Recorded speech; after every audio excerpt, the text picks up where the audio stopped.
नमस्कार, आपण पाहत आहात पुणे लाईव्ह न्यूज. पाहुयात आज दिवसभरातील ठळक घडामोडी. रिक्षात बसलेल्या चौघांनी रिक्षा चालकाला बेदम मारहाण केल्याची घटना चाकण जवळील खराबवाडी येथे घडली. खंडू सुरेश गायकवाड राहणार नाणेकरवाडी चाकण असे या घटनेत गंभीर जखमी झालेल्या रिक्षा चालकाचं नाव आहे. त्यांनी या प्रकरणी म्हाळुंगे MIDC पोलीस ठाण्यात फिर्याद दिली आहे. त्यानुसार सचिन टेकाळे, धीरज ढाले, वैभव चव्हाण आणि रामदास नामक व्यक्तीवर गुन्हा दाखल झाला आहे. मध्यरात्री 1 वाजता मच्छी मार्केट, भाजी मंडई, माणिक चौक चाकण येथे मेडिकल दुकान, मोबाईल शॉपी आणि दुकानांमध्ये पत्रा उचकटून आत शिरलेल्या चोरट्यांनी चोऱ्या केल्या. याबाबतचे CCTV फुटेज समोर आले आहेत. यावरून चोरट्यांना पकडण्याची मागणी स्थानिक नागरिकांनी केली आहे.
खेड तालुक्यात बुलेट वाहने चोरीचे सत्र सुरूच आहे. आळंदी तालुका खेड येथे गेले काही महिने वाहन चोऱ्यांचे प्रमाण वाढले आहे.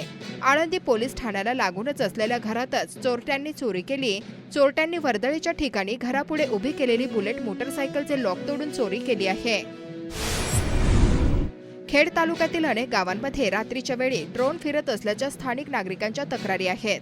चासकमन धरण परिसरातील वेताळे, सायगाव, चाबुर्डी, कडधे, कान्हेवाडी परिसरात रात्रीच्या वेळी ड्रोन फिरू लागल्यामुळे गावातील युवकांना रात्रभर या ड्रोनवर पाळत ठेवण्याची वेळ आली आहे. आळंदी देवस्थानामध्ये सध्या देवस्थानच्या नोकर वर्गापेक्षा स्वयंघोषित सेवा करणारेच रुबाब करत असल्याचा आरोप होत आहे. माऊलींच्या मुख्य समाधी गाभाऱ्यात दर्शनाला भाविक जातात तेव्हा काही मंडळी कर्मचारी म्हणून कोणतीही नेमणूक नसतानाही सेवा करण्यास येते. भाविकांना अर्वाच्य शब्द वापरत असल्याचा आरोप भाविकांकडून होत आहे. विधानसभेचे पडघम वाजू लागले आहेत. दुसरीकडे प्रशासकीय यंत्रणेतील अधिकारी, कर्मचारी यांच्या बैठकांना वेग आला आहे. खेड आळंदी विधानसभा मतदारसंघातील विविध गावातून गेल्या 13 सप्टेंबरपासून प्रांत तथा निवडणूक निर्णय अधिकारी अनिल दौडे, सहाय्यक निवडणूक निर्णय अधिकारी तथा तहसीलदार ज्योती देवरे यांच्या नेतृत्वाखाली EVM मशीनद्वारे मतदार जनजागृती विविध गावातून 2 वेगवेगळ्या फिरत्या वाहनातून सुरू करण्यात आली आहे. स्वीप उपक्रमाअंतर्गत पंचायत समितीचे गट शिक्षण अधिकारी अमोल जंगले यांच्या मार्गदर्शनाखाली शालेय स्तरावरून रांगोळी आणि चित्रकला स्पर्धेतून मतदार जनजागृती करण्यात येत आहे. स्वीप उपक्रमाअंतर्गत 402 जिल्हा परिषद शाळांपैकी 300हून अधिक शाळांतून चित्रकला आणि रांगोळी स्पर्धेत विद्यार्थ्यांनी सहभाग नोंदवला आहे. खेड तालुक्यातील मतदारापर्यंत मतदान जनजागृतीसाठी शालेय स्तरावर निवडणूक आयोगाच्या निर्देशानुसार जिल्हा परिषद शाळेतून विद्यार्थ्यांनी मतदान विषयक जनजागृती अभियान राबविण्यासाठी सामूहिक प्रतिज्ञा शपथ घेऊन अभियान राबविण्यात येत असल्याची माहिती गट शिक्षण अधिकारी अमोल जंगले यांनी दिली. राज्य शासनाच्या वतीने शालेय शिक्षण विभाग आणि साक्षरता विभाग यांच्या वतीने पुणे येथे मेळाव्यात 2 दिवसीय साक्षरता अभियानाचा शुभारंभ शिक्षण मंत्री दीपक केसरकर यांच्या हस्ते करण्यात आला. मागील 2 दिवसांपासून सकाळी सर्वत्र धुक्याची धुलई पसरत आहे. सध्या दिवसभर कडक ऊन आणि ढगाळ वातावरण निर्माण होत आहे. सायंकाळी आकाशात विजांचा चमचमाट आणि कुठेतरी रिमझिम पावसाची सरी पडत आहेत.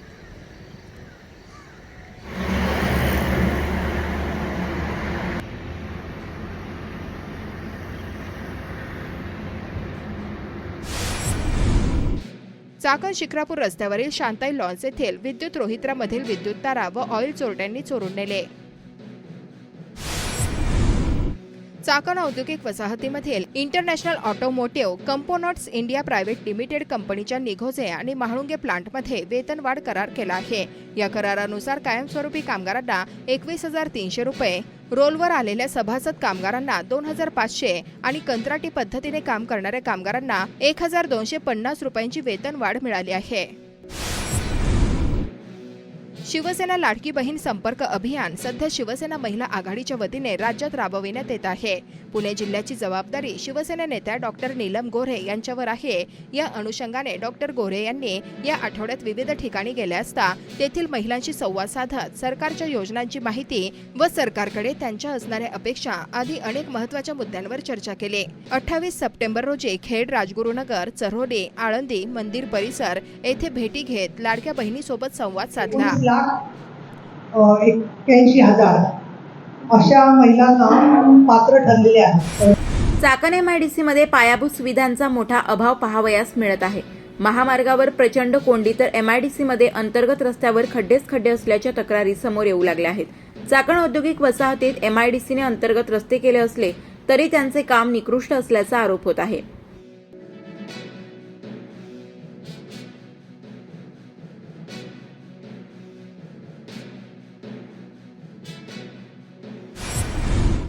चाकण MIDCतून 50 कंपन्यांचे स्थलांतर होणार असल्याच्या वृत्ताने राजकीय वातावरण चांगलंच पेटले. मात्र ही अफवा असल्याचं अजित पवार यांनी सांगितले. सुप्रिया सुळे यांच्या ट्विटवर अजित पवार यांनी उत्तर दिले. विधानसभेच्या तोंडावर विरोधकांकडून खोटा प्रचार सुरू असल्याचा आरोप अजित पवारांनी केला. तर उद्योगांचे स्थलांतर होत असल्याच्या वृत्तानंतर MIDCने उद्योजकांच्या संघटनेला पत्र पाठवून कोणते उद्योग बाहेर पडणार आहेत याची यादी देण्याची मागणी पत्राद्वारे केली आहे. चाकण औद्योगिक वसाहतीतील पायाभूत सुविधांचा बोजवारा उडालाय. यामुळे वाहन निर्मिती उद्योगाचे महत्त्वाचे केंद्र असलेल्या चाकण MIDCतील सुमारे 50 कंपन्या गुजरात, कर्नाटक आणि आंध्र प्रदेशमध्ये स्थलांतरित झाल्याचा दावा करण्यात आलाय. चाकण औद्योगिक वसाहतीत जागतिक पातळीवरील महिंद्रा, बजाज, मर्सिडीज बेंज, फोक्सवॅगन, ब्रिजस्टोन, ॲटलाससह अनेक कंपन्या आहेत. येथील वाहतूक कोंडीसह अपुऱ्या पायाभूत सुविधांचा मुद्दा ऐरणीवर आलाय. या पार्श्वभूमीवर आतापर्यंत 50 कंपन्या चाकण MIDCतून येथून गुजरात, कर्नाटक आणि आंध्र प्रदेशसारख्या राज्यात स्थलांतरित झाल्याचा दावा काँग्रेसचे ज्येष्ठ नेते जयराम रमेश यांनी केला होता. विधानसभा निवडणुकीच्या तोंडावर आता हा मुद्दा चांगलाच तापलाय. यानंतर विरोधकांनी या मुद्द्यावरून सत्ताधाऱ्यांना घेरले आहे. राष्ट्रवादी काँग्रेस, शरदचंद्र पवार पक्षाचे खासदार अमोल कोल्हे आणि सुप्रिया सुळे यांनी यावरून राज्य सरकारला खडेबोल सुनावले. काँग्रेस नेते विजय वडेट्टीवार यांनीही सरकारला या प्रकरणी धारेवर धरले. याचबरोबर शिवसेना, उभाटा गट, काँग्रेसने समाज माध्यमांवरून सरकारला घेरण्याची रणनीती अवलंबिली. या सर्व गदारोळात सरकारकडून मात्र मौन धारण करण्यात आले आहे. एक उद्योग जातो तेव्हा त्यासोबत राज्याचा महसूल जातोच, पण रोजगाराच्या शक्यताही जातात. कित्येक स्थानिकांचा रोजगार त्यामुळे हिरावला गेलाय. कंपन्या पलायनाचे हे सातत्य राहिले तर चाकण MIDC बंद पडायला वेळ लागणार नाही, असे खासदार डॉक्टर अमोल कोल्हे यांनी माध्यमांना सांगितले आहे.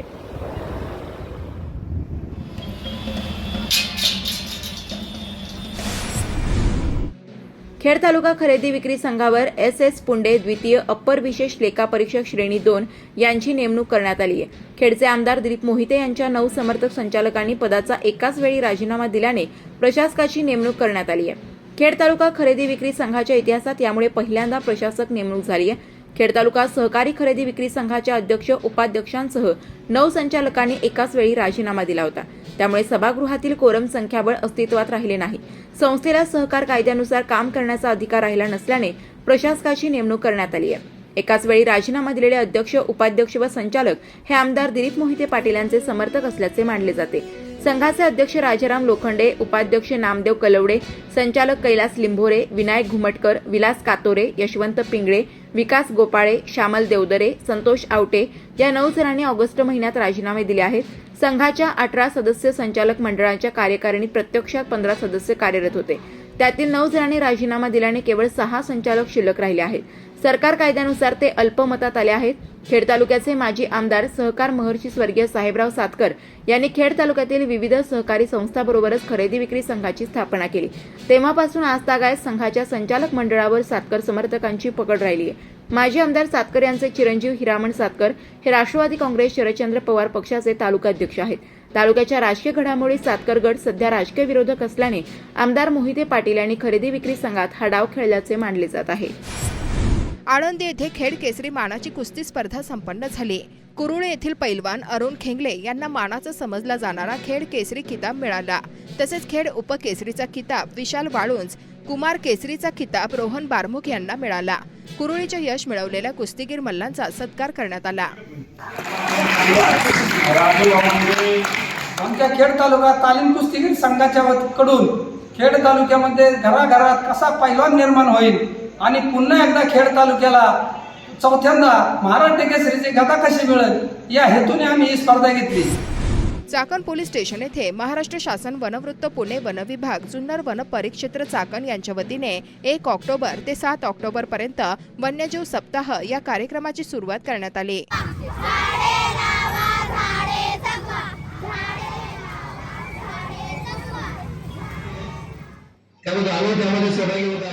मार्गदर्शन भेटेल ते पुढच्या जीवनासाठी आम्हाला नक्कीच मार्गदर्शक ठरेल. आपण इथं आला. राज्य शासनाने गायीला राज्यमाता दर्जा देऊन देशी गोवंश संवर्धनास पाठबळ देऊन गायीला राजाश्रय दिला. या राज्य शासनाच्या प्रभावी निर्णयाचे आळंदी परिसरातून जोरदार स्वागत करण्यात आले. आळंदी जवळील सुरभी गोशाळेत आळंदी शहर शिवसेनेच्या वतीने गायीचे पूजन व पुष्पवृष्टी करण्यात आली. तालुका कृषी अधिकारी कार्यालय खेड यांच्या वतीने खरीप हंगाम 2024-25 करिता सोयाबीन पिकाची स्पर्धा राबविण्यात आली आहे. यामध्ये विविध गावातील शेतकऱ्यांनी सहभाग घेतला असल्याचे कृषी अधिकाऱ्यांनी काळूस तालुका खेड येथे पाहणी केल्यानंतर सांगितले आहे. नमस्कार, मी श्रीकांत राकुंडे, मंडळ कृषी अधिकारी चाकण. येथे पीक स्पर्धेचं जे सोयाबीन पीक स्पर्धेच्या प्लॉटचं पर्यवेक्षण करता मी आलेलो आहे. सदर प्लॉटमध्ये साधारणतः 10 बाय 5 मीटर व 10 बाय 5 मीटर या पद्धतीने 2 प्लॉट रॅन्डम पद्धतीने टाकले जातात व त्या प्लॉटमधील उत्पादन किती झालं याचं वजन घेऊन त्याची नोंद केली जाते आणि त्याच्यानंतर मळणी केल्यानंतर देखील धान्याचं वजन घेतलं जातं. या पद्धतीने तालुक्यातून जेवढ्या लोकांनी सोयाबीन पीक स्पर्धेमध्ये भाग घेतलेला आहे त्याच्यात कुठल्या शेतकऱ्याचं जास्त उत्पादन येतं ते सर्व प्लॉटचं पर्यवेक्षण झाल्यानंतर समजते आणि राज्य लेवलला, जिल्हा लेवलला आणि तालुका लेवलला शेतकऱ्यांचे उत्पादनच्या बाबतीतले नंबर काढले जातात. त्यामुळे शेतकऱ्यामध्ये एक हेल्दी कॉम्पिटिशन किंवा स्पर्धा किंवा उत्पादन वाढीबाबतची जागरूकता या पीक स्पर्धेमधून तयार होते. नमस्कार, आपण पाहत आहात पुणे लाईव्ह न्यूज.